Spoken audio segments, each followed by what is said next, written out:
खौफजदा है। एक वायरस की वजह से दुनिया के सभी देशों की स्वास्थ्य सेवाओं पर असर पड़ रहा है। हालात ऐसे हैं कि अधिकतर साधनों का इस्तेमाल कोविड-19 से पीड़ित मरीजों के इलाज के लिए किया जा रहा है, जिसका सबसे ज्यादा असर बच्चों की सेहत पर पड़ रहा है, खासतौर पर वो बच्चे जिनकी उम्र 5 साल से कम है।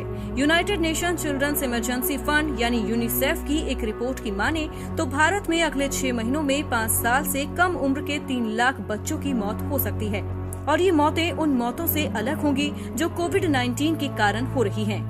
यूनिसेफ की माने तो दक्षिण एशिया में 5 साल से कम उम्र के बच्चों की मौत का आंकड़ा 4 लाख से ज्यादा हो सकता है। आखिर यूनिसेफ इतनी बड़ी संख्या में बच्चों की मौत का अनुमान किस आधार पर जता रहा है, इसकी वजह भी आपको बताएंगे। लेकिन उससे पहले आपको दक्षिण एशिया के लिए यूनिसेफ की रीजनल डायरेक्टर जीन गैफ का क्या कुछ कहना है वो बताते हैं।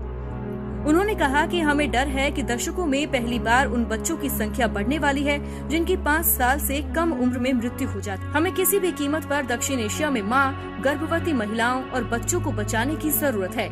महामारी से लड़ना महत्वपूर्ण है, लेकिन इस बीच हम मातृ और शिशु मृत्यु दर में दशकों में हुए सुधार को नहीं खो सकते।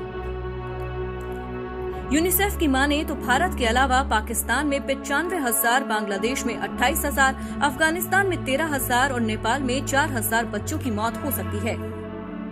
लेकिन आखिर 5 साल से कम उम्र के बच्चों के स्वास्थ्य को लेकर यूनिसेफ चिंतित क्यों है? दरअसल यूनिसेफ का कहना है कि जिन देशों में स्वास्थ्य प्रणाली कमजोर है, वहाँ मेडिकल सप्लाई चेन में दिक्कत आ रही है। लॉकडाउन और परिवहन पर रोक के कारण स्वास्थ्य सुविधा केंद्रों में लोग कम जा रहे हैं। इसके अलावा कोरोना के कारण कई देशों में टीकाकरण अभियान भी रोक दिया गया है और भारत भी इससे अछूता नहीं है।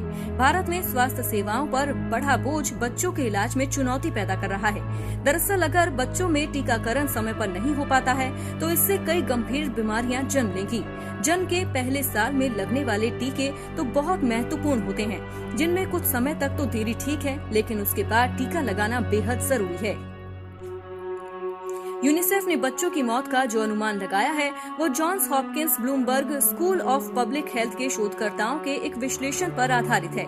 देखना दिलचस्प होगा कि मोदी सरकार हालात की नज़ाकत को समझते हुए इस दिशा में क्या कदम उठाती है, क्योंकि कोरोना संकट तो फिलहाल टलता नजर नहीं आ रहा है और अब इन सब के बीच देश एक और स्वास्थ्य आपातकाल झेलने के लिए बिल्कुल भी तैयार नहीं है। खबर से जुड़े सुझाव हम तक भेजने के लिए कमेंट करें, साथ ही चैनल को सब्सक्राइब करना न भूलें। Health desk news corner.